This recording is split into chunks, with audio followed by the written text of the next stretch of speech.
Hi everyone, hope everyone's doing good. Back again with another video, and this week's video is about a certain show that is the most popular show on Netflix ever, and that's Squid Game. I watched it in 2 days over the last weekend, and I wasn't originally going to do a video on it, but I was thinking I'm spending all this time watching this content, I might as well put my thoughts into a video and let you guys know what I think. Just a quick warning before we start, there's going to be heavy spoilers in this video. If you haven't watched it yet, please watch it first and then watch my video to see what I think. Basic premise of Squid Game is it's set in Korea, and 456 people from all walks of life are invited to play 6 children games with life-threatening consequences for the grand prize of 44.6 billion Korean won, which is roughly about 40 million American dollars. A lot of these people who are invited have some sort of life debts, or they're all in desperate need of money to get themselves on the right path. And we mainly follow a character called Song Ji-hoon, who is a chauffeur and gambling addict who lives with his mum. His wife's left him, she's got a new man, and his daughter lives with them. He's in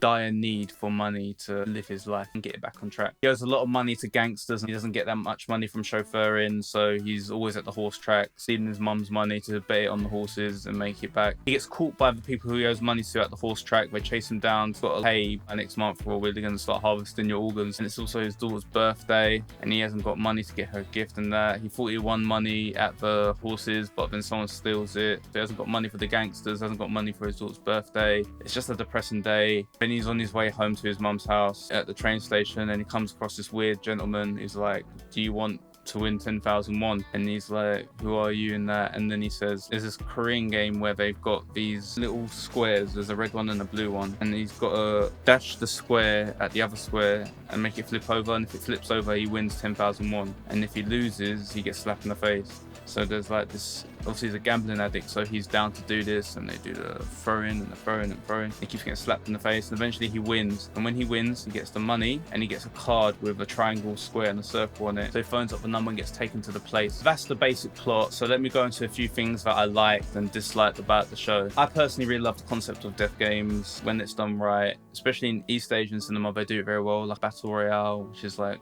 one of the originators of the death game genre, survival game genre. Another thing I liked about the show, I love the demographic of it. It isn't just like Battle Royale, it's all just kids at school, which gets kind of boring, I guess. This is like people of a variety of ages, different demographics. So it's a vast range of people, and their reasons for wanting the money is very believable. Like, for the lengths that they have to go to, as we find out further in the show, like sacrificing other people's lives and being conniving and ruthless, because there's like the tug of war game, you are literally allowing other people to die for yourself. So I feel like their reasons for wanting the money is life or death, and it's very believable, so it makes the whole show more believable. Another aspect which isn't that common in the genre that I liked is that they let them out after the first game, and they realize how brutal it is, because before going into it they didn't really know that their lives were on the line in that sense. One of them speaks up and he's like, I thought clause 3 said that if the majority chooses, we don't have to play the game. And I said, okay. So then they do a vote thing, and it was like, I think it's 101 to 100 choose to leave. So they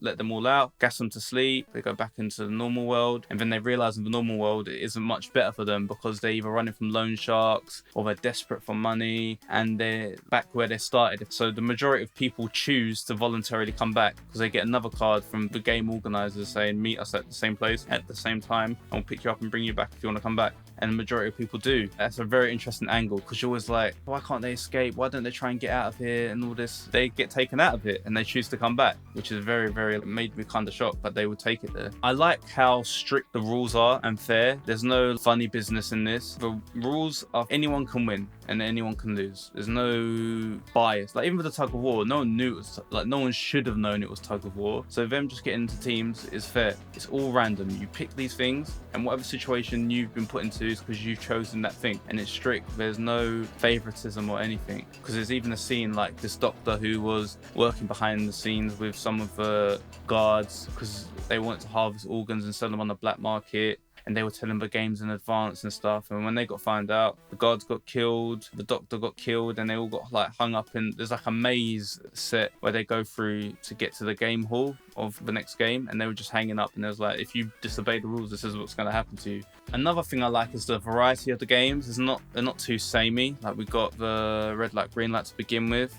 It's a good way to wipe out a lot of people quickly. And then completely drastically different, we have the honeycomb game where they have to etch out the shape without breaking it. Completely different to the marbles game where they pick the rules of how to do the marbles, and then the tug of war and the Squid Game. They're all drastically different. And I like how the focus isn't just on the games. Like, it would have been easy, each episode is a game. No, there's other parts. There's the parts where they go back to Korea, and the parts with the police officer who's like scrounging around, and then we meet the VIPs and all this other thing. It isn't just focused on just the games, it's on the humanity behind it as well, the psychology of everything. It's so good that the show got such a high budget, because the set design is impeccable. I've seen interviews with the art director. She did such a good job, from the designs of the contestants to the signs of the hall they're in, to each individual game, like the glass bridge looks like a circus, marbles in the alleys. Apparently that was a very intricate set design. It was one of the hardest ones to do. It looked like actual alleys where they would play marbles. The pure white room, the Escher stairs, like the MC Escher stairs, it looked like something out of Dr. Zoo's mixed with MC Escher.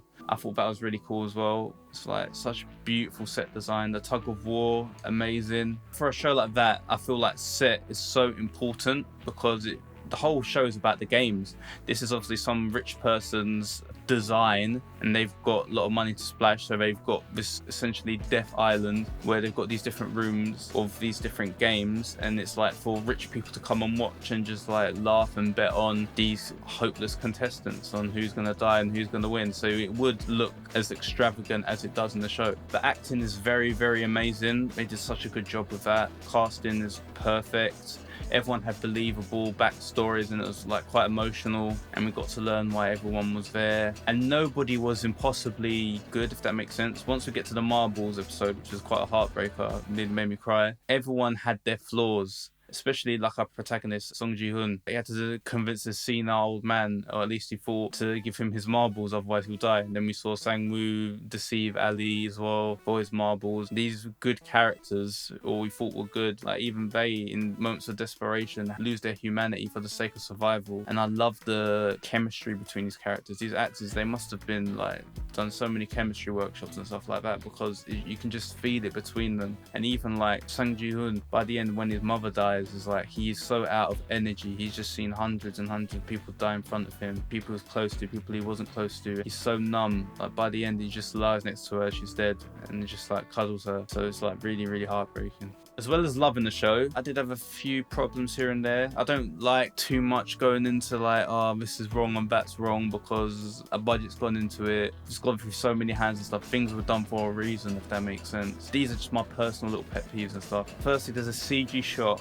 of, I think it was the red light, green light, and afterwards there's a CG shot of the island closing. Like, it's like a mechanical thing, and I thought that sort of ruined the verisimilitude. And when I saw that, I was like, it looked too CG and stuff. I was like, you didn't need to do it like that. There's like, could have done like a cover over the building. It didn't need to be like the actual building itself covers that part. It looked a bit weird. Though I loved the contestants design, I wasn't a big fan of the bad guys, like with the circle, triangle, square. It looked too polished. I didn't feel frightened of them. I can see the reasons behind it. They wanted to be anonymous, and they wanted to be like, no one's more important than the other than the shape rankings. I just didn't feel intimidated visually by these guys, if that made sense. It could have been better. I didn't like the front man's design. The black mask looked just naff. It looked bad. The gold masks for the VIPs, they were okay. I guess it was a bit better because we had all the different animal heads. But yeah, the frontman design, I wasn't really buying it. I didn't feel what I thought I was expected to feel when I saw him. Same with the guys in the red and black, like the shapes. Let's call them the shape guys. Even though the actors acting in Korean were impeccable, emotion got across so much. The English actors, on the other hand, were terrible, really bad. I'm assuming they didn't have an English language director on set, or if they did, they didn't do too much of a good job. Compared to the Korean acting, the dialogue was very off, very robotic, very Google Translate. It felt like, didn't feel realistic. It was just like the tone and everything was just off. yeah, those are my main thoughts. Overall, I would give it like a 9 out of 10, like 9.5 even. It's like, it really kept me gripped. So many points I wanted to cry. The main things I had issues with was the English actors and some of the bad guy designs. But yeah, I'm looking forward to series 2. I think it is going to go down that revenge story. He's going to sneak onto the island somehow, because I don't think they're going to let him back like voluntarily. They even said like, go, just get on the plane. They're following him. They know, but he's decided to go back again. So it's going to be interesting to see where Song Ji-hoon's character develops. So if you enjoyed Squid Game or enjoyed my video, please drop a like below and let me know what you thought of the series and where you think it's going to go. Thanks, see you guys next time.